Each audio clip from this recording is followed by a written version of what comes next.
नमस्कार। समास का दूसरा भेद है तत्पुरुष समास। इस समास में उत्तर पद अर्थात दूसरा पद प्रधान होता है और पूर्व पद अर्थात पहला पद गौण होता है। तत्पुरुष समास की रचना में समस्त पदों के बीच में आने वाले परसर्ग अर्थात विभक्ति चिन्ह का, से, पर आदि का लोप हो जाता है। जैसे पूजा का घर। अब इससे है जब हम समस्त पद का निर्माण करेंगे तो का विभक्ति चिन्ह का लोप हो जाएगा और हमारा जो समस्त पद बनेगा वो बनेगा पूजा घर।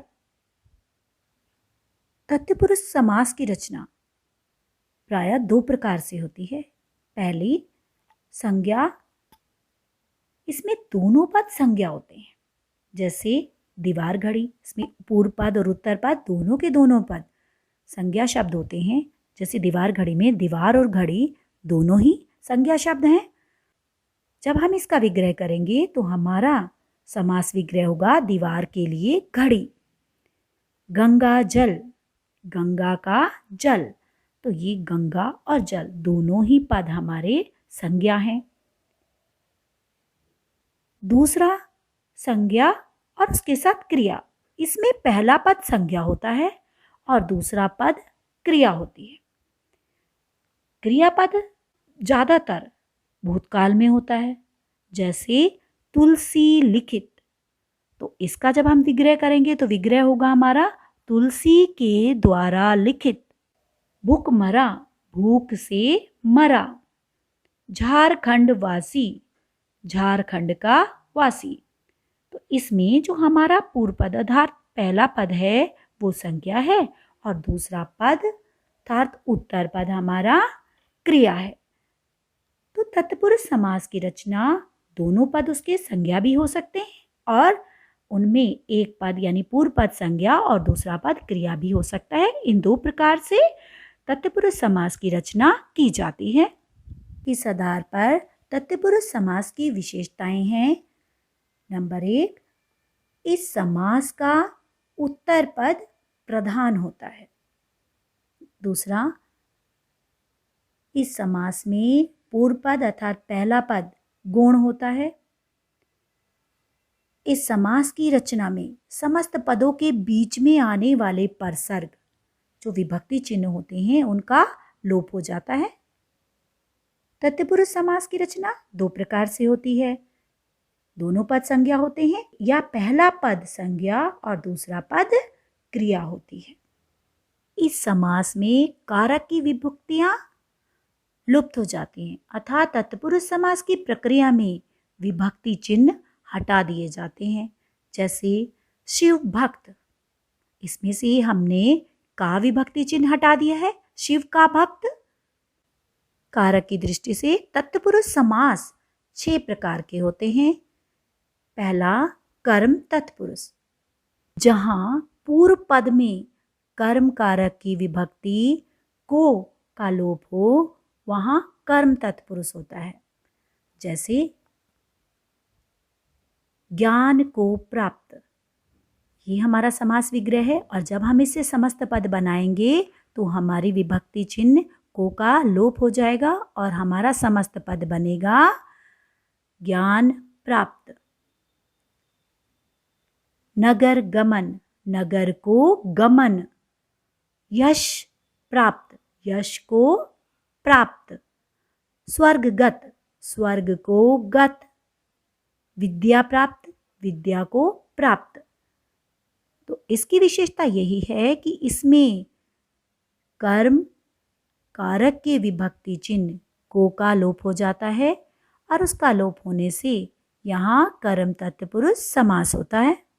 तत्पुरुष समास का दूसरा प्रकार है करण तत्पुरुष, जहां पूर्व पक्ष में करण कारक की विभक्ति चिन्ह से या के द्वारा का लोप हो जाए वहां करण तत्पुरुष होता है।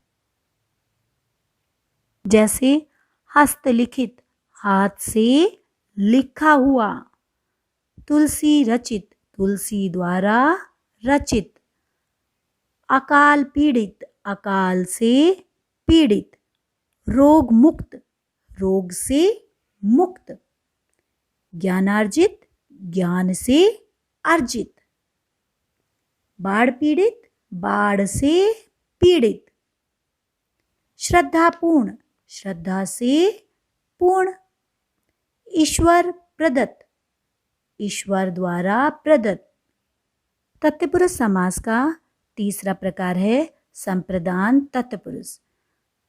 जहाँ पूर्व पद में संप्रदान कारक की विभक्ति को, के लिए का लोप हो जाए, वहाँ संप्रदान तत्पुरुष होता है। जैसे बस के लिए टिकट, तो हमारा समस्त पद बनेगा बस टिकट। देश प्रेम, देश के लिए प्रेम। पूजा घर, पूजा के लिए घर। बस स्टैंड, बस के लिए स्टैंड। गौशाला, गो अर्थात गायों के लिए शाला। मनोरंजन स्थल, मनोरंजन के लिए स्थल। हवन सामग्री, हवन के लिए सामग्री। राह खर्च, राह के लिए खर्च। प्रयोगशाला, प्रयोग के लिए शाला। तो इनमें हमारी संप्रदान कारक के विभक्ति चिन्ह को, के लिए का लोप हो गया है और इस कारण से यहाँ पर संप्रदान तत्पुरुष है। तत्पुरुष समास का अगला भेद है अपादान तत्पुरुष। जहाँ पूर्व पद में अपादान कारक की विभक्ति से का लोप हो, वहाँ अपादान तत्पुरुष होता है। इसमें विलग होने का भाव होता है। जैसे प्रदूषण रहित, प्रदूषण से रहित। संस्कारहीन, संस्कार से हीन। ऋण मुक्त, ऋण से मुक्त। रोग मुक्त, रोग से मुक्त। जल विहीन, जल से विहीन। बलहीन, बल से हीन। धर्म भ्रष्ट, धर्म से भ्रष्ट। अपादान तत्पुरुष का जो विभक्ति चिन्ह होता है से, उससे अलग यानी विलग होने का भाव प्रकट होता है। तत्पुरुष समास का पांचवा भेद है संबंध तत्पुरुष।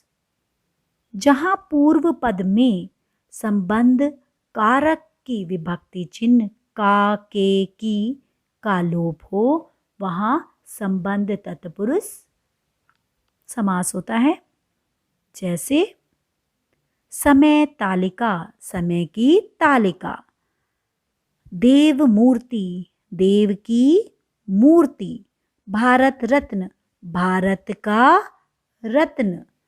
घोड़ा गाड़ी, घोड़े की गाड़ी। वायुयान, वायु का यान। राम भक्ति, राम की भक्ति। राजपुत्र, राजा का पुत्र। जल प्रवाह, जल का प्रवाह। आज्ञानुसार, आज्ञा के अनुसार। पराधीन, पर के अधीन। तत्पुरुष समास का अंतिम भेद है अधिकरण तत्पुरुष। इसमें पूर्व पद में अधिकरण कारक की विभक्ति में पर का लोप हो जाता है, वहाँ अधिकरण तत्पुरुष होता है। जैसे जल में मग्न, जलमग्न। दही में डूबा बड़ा, दही बड़ा। डिब्बा बंद, डिब्बे में बंद। शरणागत, शरण में आगत। घुड़सवार, घोड़े पर सवार। आप बीती, आप पर बीती हुई। इस समास में कई बार जो समास के मध्य के शब्द होते हैं वो लुप्त हो जाते हैं।